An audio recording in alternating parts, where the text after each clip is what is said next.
asalaamualeykum wa rahmatullah mbokki Pastef UK Worldwide seen mbokk seen xarit Ajuma Ka moo dellu siwaat di leen nuyuwaat bu baax a baax a baax a baax a baax di ñaan yàlla it sama audio bi yéen ñëpp yàlla leen fekk ci jàmm. Ginnaaw loolu ñoo ngi nuyu suñu coordonnateur général muy Mamadou Ndiaye pour Pastef UK Londres. di nuyu aussi suñu vice coordonnateur muy Charles Romano. di nuyu aussi le secrétaire général l'infatigable BMW Mamadou Badji. di nuyu aussi ki nga xam ne mooy commission des sages muy Samba Koli. ginnaaw loolu di leen nuyuwaat aussi yéen ñi nga xam ne yéen ñu ñoo nekk ensemble di leen sant bu baax te di leen gërëm. ñoo ngi dalal kenn ci ñun léegi léegi rek incha allah parce que mun naa ne ci mbetteel ak xat-xatu caravane yeeg meeting yeeg yooyu moo tax ñu ne nañuy profiter rapidement am ak moom benn entretien bala muy dem ci terrain bi. xam ngeen ni mun naa ni li des léegi ci campagne bi jeex ñoo ngi ci dernier virage bi moo tax ñuy fexe di am le maximum de nos futurs maires là incha allah. tey nag ñoo ngi dalal monsieur le maire Diouma Baldé moom la ñuy dalal ñu bàyyi ko mu dugg si incha allah mu wax ñu kan mooy Diouma Baldé mu wax ñu parcours am. groupe Pastef UK maa ngi leen sant maa ngi leen di gërëm di leen jaajëfal. En effet man may Diouma Baldé je suis enseignant de profession surveillant général au lycée de Dianamalari. man maa nekk coordonnateur du PASTEF à la commune de Saame Kanta Peul, en même temps candidat tête de liste majoritaire de Yewwi Askan Wi de la commune de Saame Kanta Peul. donc sama liggéey mooy enseignant ak ci lycée de Dianamalari. voilà mooy maa ngi commencé liggéey enseignement depuis 1994. donc j'ai servi dans deux postes. Je suis dans mon troisième poste où j'ai été maa ngi fii depuis 2002 laa ñëw Dianamalari. maa ngi dëkk dans la commune de Saame Kanta sama dëkku cosaan fu ma bàyyeeku te fu ma dëkk Dianamalari ak sama dëkk mu ngi quelque chose de 8 kilomètres. moo tax man ñëw basé wu ci sama commune pour militer foofu daal. donc commune bi tamit je fais partie de ceux qui l'ont fondé, qui l'ont créé depuis 1900 et depuis 2009. jërëjëf monsieur le maire Diouma Baldé vraiment ñoo ngi kontaan lool ci dalal la ci Pastef UK Worldwide. ginnaaw loolu xanaa question bi moo nekkoon parcours bi waaye waxuñu maanaam yegguñu woon ci présentement fi ngay servir maanaam parcours bi su fekkee ni am nga jaar-jaar mën nga ñoo wax jaar-jaar yi mën nga ñu cee mosal tuuti rek ndax ñu gën laa mën a xam. alhamdulilah man daal politique daal maa ngi commencé politique en 98 avec le PDS nekk naa ak moom ba 2016 léegi bu ñu créé Pastef egg suñu région daal parti bi neex ma bëgg ko lool te ma jéem a def lépp pour parti bi egg suñu commune. donc maa ngi bokk ci ñi njëkk formé fii cellule Pastef ci commune Saame Kanta Peul. voilà donc depuis boobu dañu def élection 2019 avec le Pastef te ñu am ci pourcentage bu mag. donc depuis boobu Pastef ñu xamee ko bu baax ci dëkk bi ci commune bi. donc ñu ciy liggéey ba ci élection yi daal on a travaillé dans l'ensemble avec surtout des jeunes dynamiques et ñoo xam ne bëgg nañu parti bi lool. jërëjëf monsieur le maire Diouma Baldé di kontaan lool ci sa réponse bi nga ñu indil léegi bëggoon naa xam ana lan moo tax Diouma Baldé monsieur Baldé bëgg a doon maire lan bëggoon naa ko xam li ngeen bi nga koy créer da nga bëggoon nekk maire wala qu'est-ce qui s'est passé réellement lan moo tax wala bi nga bokkee ci ñi nga xam ne yéenay membre fondateur u commune boobu boobu sa objectif moo nekkoon maire wala da ngaa toog ba léegi rek coalition bi nga xam ne la grande coalition Yewwi Askan Wi ñu ne ah vraiment Diouma Baldé mi moo ñu doy mais ana lan moo tax voilà nga bëgg doon boobu maire. question tontu ko dina ma neex lool ndaxte man depuis ma commencé politique daal bokkuma ci politique politicienne ay promesse bëgg am xaalis wala bëgg def nii noonu bon pour la à partir de pour la création de la commune décret dafa ñëwoon ni fu ñu bokkoon ci communauté rurale mooy communauté rurale Jànnamalaari bi dañuy jël Jànnamalaari ak Kerewaan def ko commune léegi nag le reste dina nekk ci communauté rurale léegi nag communauté rurale boobu Jànnamalaari bu ñu ko doon transféré dina doon dem ci benn dëkk boo xam ne sori na Saame Kanta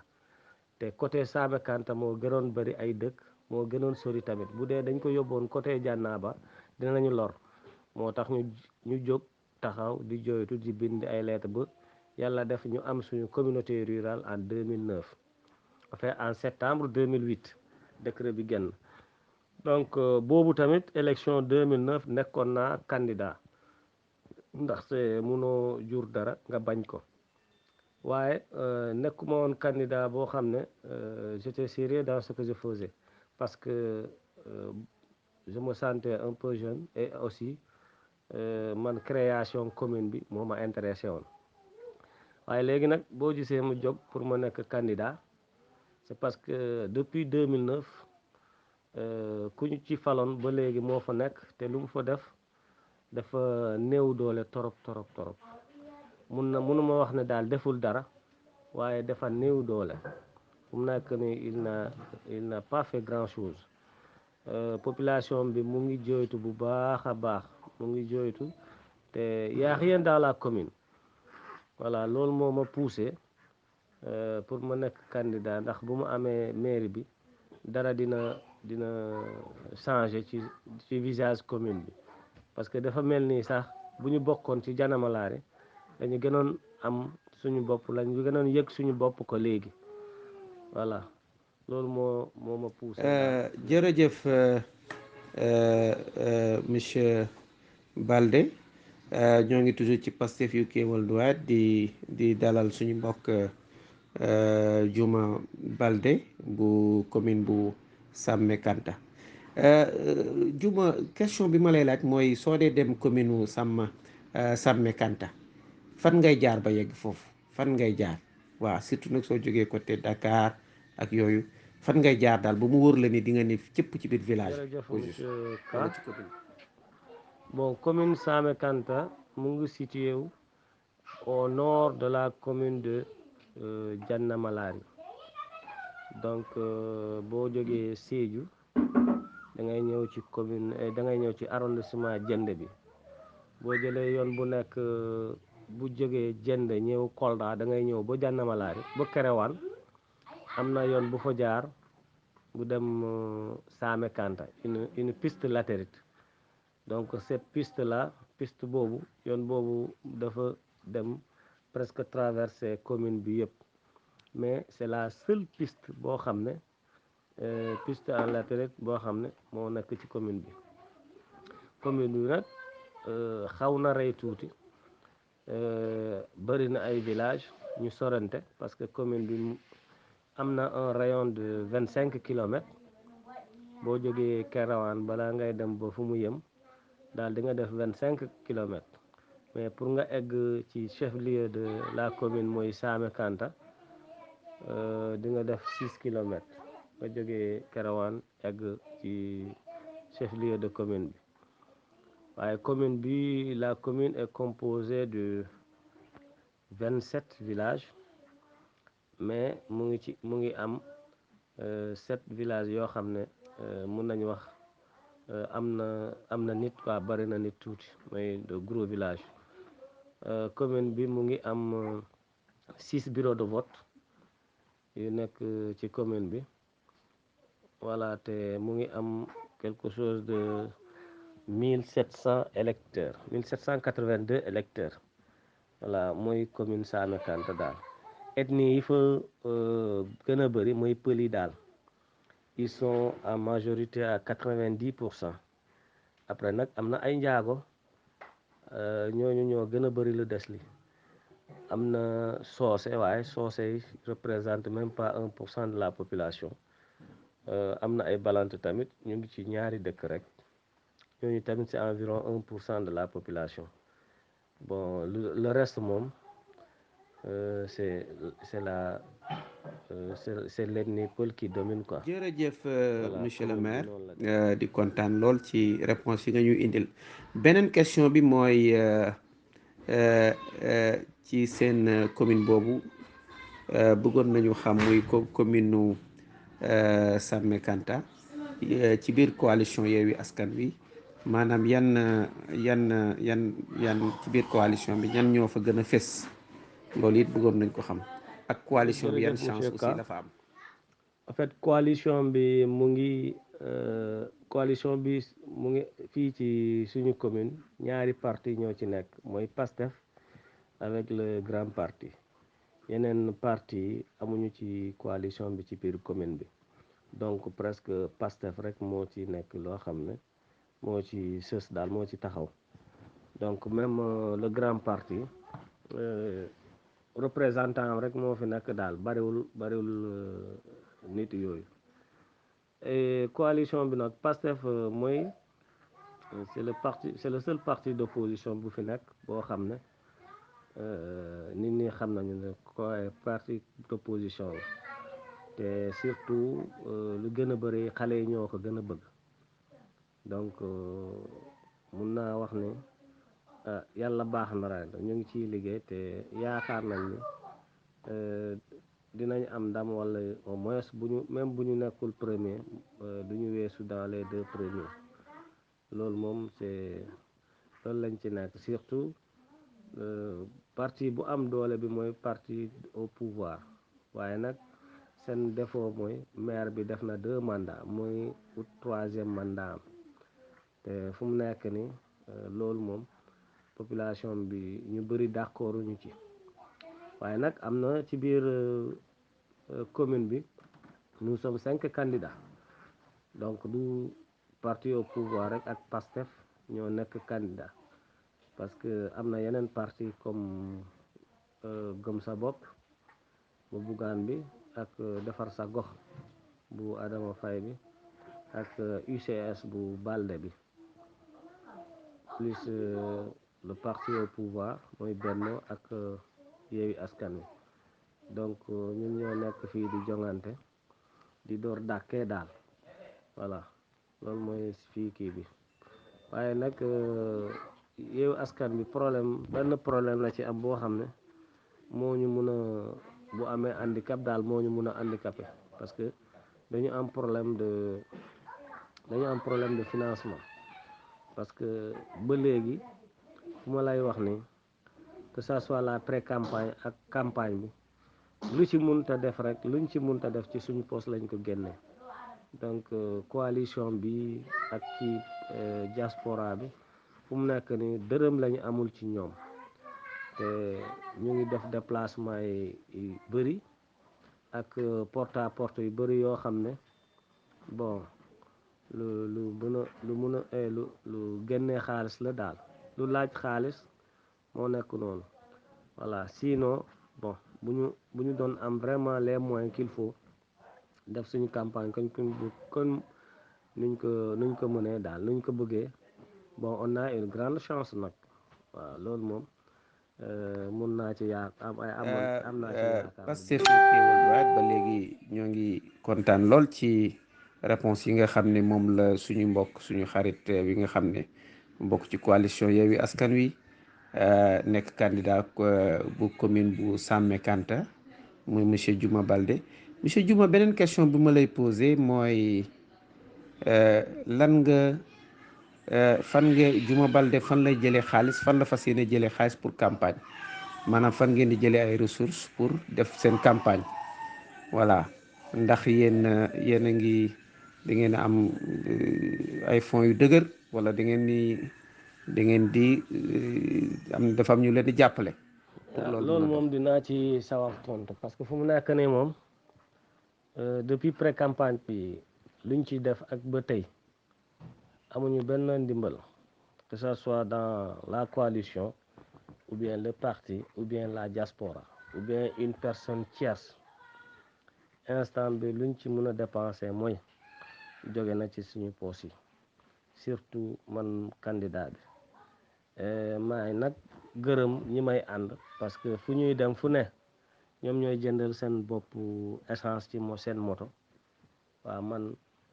ndawtal bi ou bien luñ ciy joxe loolu rek laa ciy def quoi waaye essence seen essence ñoom ñoo ciy def te chaque fois génn nañu fii def nañu le tour de plus de 20 villages yoo xam ne dem nañ ci moto ñaari wala ñetti moto yoo xam ne man sama moto rek lay jëndal essence ñoom ñooy jëndal seen bopp essence waaye luñ ciy joxe loolu ci sama poos la mos a jóge ba tey pré campagne bi seulement bon dépensé naa ci lu ëpp 200 000 loolu yëpp ci man la jóge te depuis ñu commencé tamit campagne bi fu mu nekk nii bon ci à partir d'aujourd'hui et demain dañuy def porte à porte bon tey dañuy def kii porte à porte non porte à porte yi moom commencé nañ ko depuis samedi loolu tamit lu ñuy joxe ci man lay jóge ñu ngi bëgg a def suba caravane et benn caravane boo xam ne dañuy sillonner les villages donc location oto bi ak chaîne bi yooyu yëpp man maa ko réglé donc affaire bu metti la nag vraiment dafa diis ci man koo xam ne je n'ai que mon salaire d'enseignant ci loolu laa ciy débrouillé wu maa ngi ciy sant yàlla nag parce que loolu yëpp boo gisee ma koy def ci parce que gëm naa parti bi te gëm naa liggéey bu ñuy def daal. jërëjëf monsieur Diouma Baldé ci dalal biñ lay dalal tey ci Pastef UK Worldwide ginnaaw loolu aussi beneen question bu ma la doon bi ma lay posé mooy bëggoon naa xam aussi seen commune bi foofu yan ressources ñoom ñoo fa am maanaam lan moo fa am pour nga jàpp ni dina war a mën a doxal commune bi su ko yàlla tegee ci seeni loxo muy mbay la moom ngeen di dundee càmm la wala napp la wala lan moo fa am loo xam ne jàpp ngeen ni daal lii moom daal mën naa dina mën a doxal ok commune bi jërëjëf ëllëg su monsieur leen ko Ka yàlla joxe. bon nous ci commune bi 80% de la population ay béykat lañu mais surtout sàmmkat lañu parce que tey ci communes yi ñu dënd nii nous avons sàmmkat yi gën a bëri ci suñu commune bi la nekk nag yi fi nekk daal communes yi bëri amuñu ko voilà léegi nag ñu ngi defe naa ni bu ñu booster agriculture bi ak élevage bi loolu dina andi richesse bu rëy ci commune bi ndaxte am nañu tamit une forêt boo xam ne ñu ngi koy piller ñu ngi koy exploiter avec des coupes abusives du bois là doo comprendre loolu bu dee commune bi téye nañu ko daal bu dee commune bi gérer nañu comme il faut l'exploitation du bois est une grande richesse pour la commune loolu lu bëri la ci commune bi mais commune bi amul nag fu ñu mun a fu ñu mun a nappee daal donc on n'a pas de fleuve on n'a pas de mer au niveau de la commune mais seulement on a une forêt qui est vraiment à exploiter. En plus de ça, on a la savane pour l'agriculture. Seulement, da ngay calculer population boo xam ne 80% ay béykat lañ wala sàmmkat lañ benn tracteur sax moo fa mus a nekk benn rek kese donc boobu mënul sax couvrir nit ñi lañ bëgg ci béy donc bu ñu demee ba am ci li ñu ci bëgg dinañ def ay tracteur ay fausseuse ay moulin ay fonceuse pour ñu mun a am agriculture bu baax ñu mun a defar ay forage parce que fu mu nekk ni y a que 5 villages seulement qui sont couverts par le forage qui existe yeneen 27 villages yi parmi les 27 villages il y a que 5 villages euh, qui sont servis par le forage donc loolu lu néew la te loo xam ne village yi gën a am nag yi sax forage bi egsiwu fa donc c'est un handicap boo xam ne bu ñu ko réparé dina àndil jàmm jërëjëf ci commune bi daal. monsieur Baldé xam naa ne mel na ni ñoo ngi ci suñu question bu mujj parce que xam nañ ni ci ay xat-xat lañ la woowee yaa ngi nekkoon ci yoon question bu mujj bi ma lay poser rek mooy day delluwaat ci maanaam ci commune bi toujours ak maanaam di la laaj su leen yàlla dénkee commune bi bëgg naa xam ñaata lan ngeen fas yéene def ci éducation bi njàngale mi surtout yow mi nga xam ne jàngalekat nga ci wàllum santé aussi lan ngeen fa fas yéene def waaw ci maanaam wàllu wér-gu-yaram paj mi ak yooyu bëgg naa xam aussi ndax am ngeen fa hôpital ndax am ngeen fa CM wala lycée yooyu it bëgg naa ko xam ndax yéen a ngi bàyyi xel aussi wàllum assainissement bi yoon yu baax yi mën a jaar ak yu mel noonu goudronné ko ak tout yooyu yëpp est-ce que yéen a ngi ciy xalaat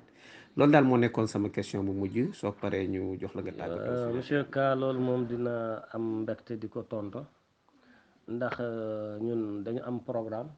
bon mun naa la wax axes les grands axes du programme donc lu njëkk li mooy ñun dañu bëgg une commune pour tous mooy ku nekk ci commune bi war a yegg ni commune bi am na commune bi mu ngi liggéey ak deuxième programme bi mooy ci programme bi mooy dañu war a sukkal agriculture ak élevage ndax comme nu ma la ko waxee woon 27 villages boo xam ne benn tracteur lañu am boo xam ne te encore du nekkul tracteur yi rëy yooyu donc loolu mu ngi empêcher nit ñi di béy loo xam ne superficie yi ñu war a béy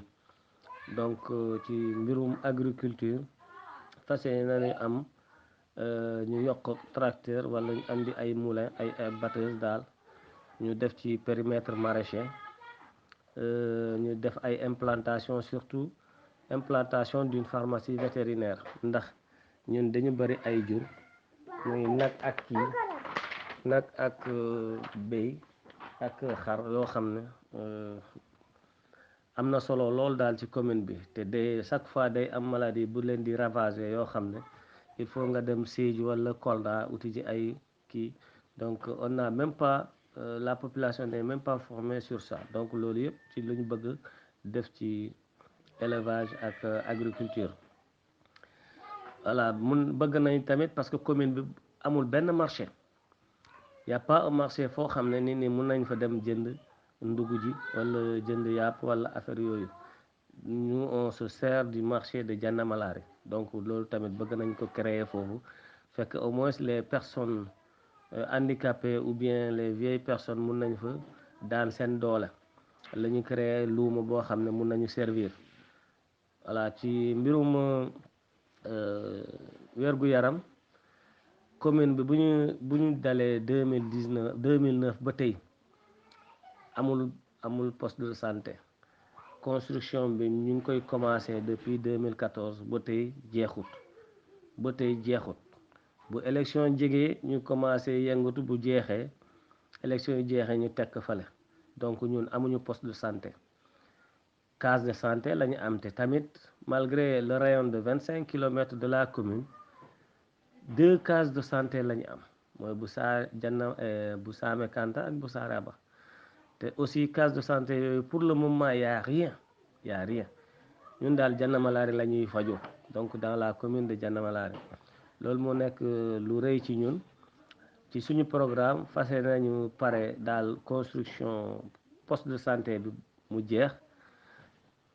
ñu réhabiliter ñaari case de santé yi fa nekk ak ñu créer 4 cases de santé parce que dëkk kii bi dafa yaatu Donc pour une blessure ou bien le palu ou bien des maladies simples, loolu warul tax nga def 10 kilomètres pour dem faju ji wala 15 kilomètres pour dem faju ji. Donc bu ñu créer les cases de santé dans les différentes villages localités yoo xam ne mën nañ kii, loolu dina apporter un soulagement sanitaire de la population. En plus de cela dañuy mun a yokk forage bi, ñu def extension forage bu fa nekk, parce que au lieu que forage bi alimenter 5 villages mun na alimenter 8 villages yi nekk ci autour yoo xam ne ils sont à moins de 5 kilomètres du forage.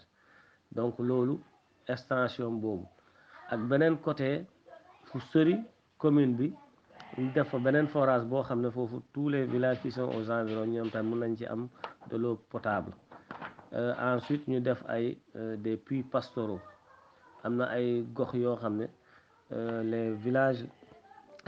foofu forage bi mënu fa egg, mais am nañu ay nag ci àll bi, donc ñooñu ay puits pastoraux lañ leen mun a defar, loolu lañ leen programmer. Donc créer encore employabilité de la jeunesse, parce que dañu gis ni mairie bi bu mu nekkee fii ba tey y a pas eu un jeune qui a eu un boulot à cause de la mairie.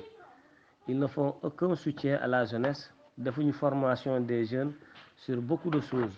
Donc même ay formation de les kii atelier de transformation loolu defuñu ko. Donc loolu tamit bokk na ci suñu programme. Ci wàllu éducation nag ñun am nañu ay école primaire, d'accord, am nañu benn lycée te am nañu benn CM, te CM boobu ci extrémité bi la nekk mooy Saame Kanta.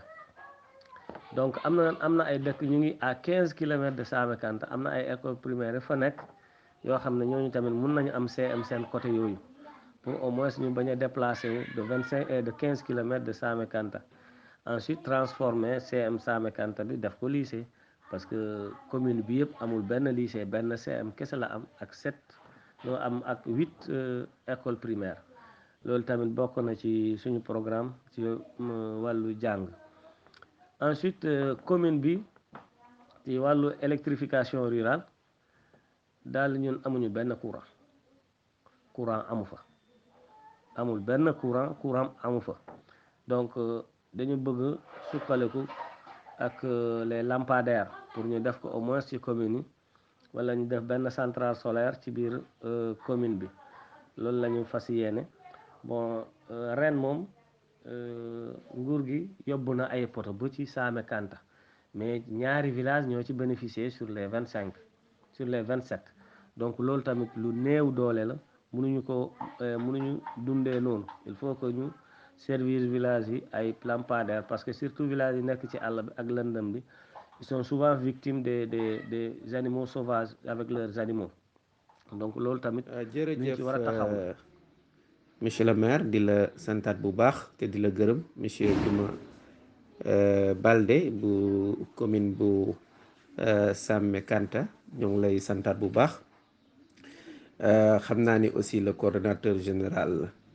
Mamadou Ndiaye moo ngi lay suivre, et son vice-coordonnateur Charles Romano, waaye it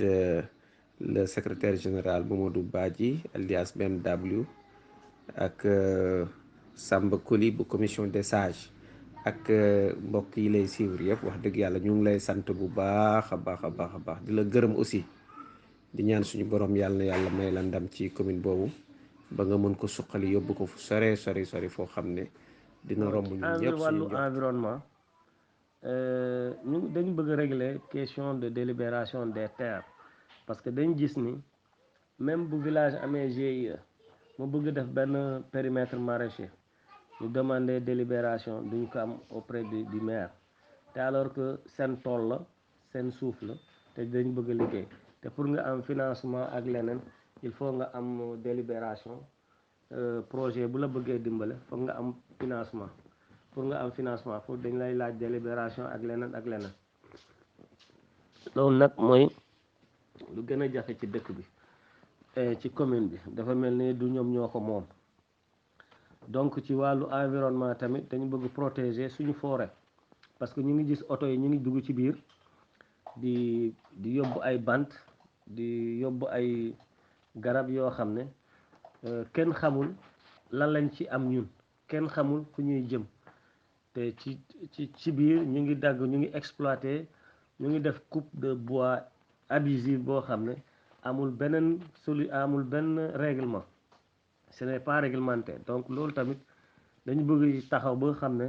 même bu ñuy exploiter le bois mort, fekk day fekk ni commune bi dina ci am wàllam, dina ci am njëriñam, te fekk tamit dañ ko réglementé. loolu tamit bokk na ci suñu programme.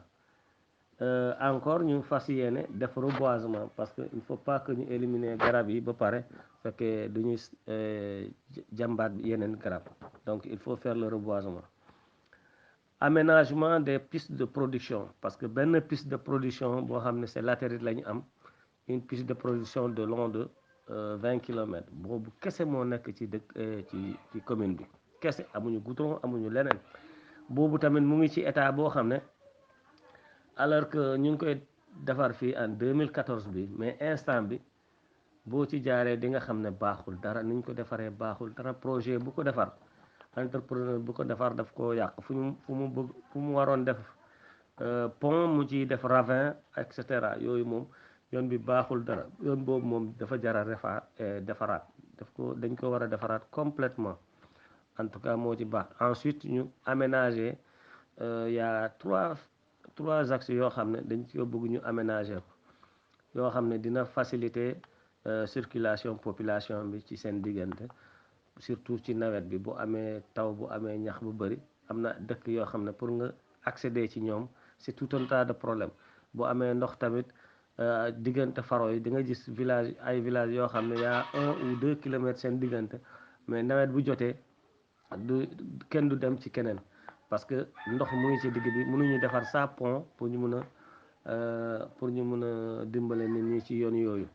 loolu tamit bokk na ci suñu programme. Ensuite ci suñu programme bokk na ci le partenariat, surtout parce que dina gis ni commune bi, malgré les ressources qui ne sont pas exploitées, mais amul benn partenaire amul ci commune bi moo mun a xam ne mun na dimbale jeunes yi wala femmes yi, GPF yi di liggéey, musuma kaa gis. donc ñoom daal ñu ngi jëfandikoo seule ressource, ce sont les fonds de dotation et fonds de concours bu état bi di joxe. loolu rek lañ toogee foofu di xaar ñu lekk ci, ñu defar ci tuuti ay salle de classe, wala ñu defar ci clôturer une école, parce que ba léegi ils n'ont clôturé que 3 écoles dans la commune sur les 8. loolu tamit loo xam ne partenariat bu ñu war a def intercommunal d'abord, ensuite externe. mun nañu ut ay partenaires jusqu'au niveau de Dakar ou bien à l'extérieur. loolu yëpp bokk na ci suñu programme. Ensuite et dernier programme bu ñu bëgg yéene surtout, c'est suqali suñu culture, parce que dañ dem nañu ba gis ni bon suñu culture bi dem na ba bëgg sànku daal. am na ñu bëri léegi duñu ko def wala kii, donc il faut ñu sukkali culture bi, et surtout le sport de la jeunesse, parce que dañ gis ni même nawetaan sax mënuñu ko def ci suñu commune. nawetaan géej na fa, ça fait 3-4 ans, même nawetaan mënuñu ci, jeunes yi mënuñu ko organiser, parce que ils ne sont pas encouragés, on n'a pas redynamisé les nawetaan daal, le sport. donc loolu jàngoor bu rëy la ci jeunesse bi. yi léegi village bu nekk day bëgg def sa propre compétition, alors que du loolu moo nekkoon objectif des navétanes. c'est surtout avec des associations sportives et culturelles. donc loolu bokk na loo xam ne bëgg nañu ko redynamiser ba fekk day fonctionner à l'image des autres communes. surtout ñu am seen terrain de football yoo xam ne dinañ leen délibérer, dinañ leen réfectionner, ñu amal seen poto, au moins ñu mën a def seen sport comme il le faut quoi. daal dans l'ensemble loolu moo nekk ci suñu programme boo xam ne dañ koy jéggal population bi, dañ ko bëgg a dérouler en cas bu ñu amee commune bi. loolu moo nekk suñu programme daal.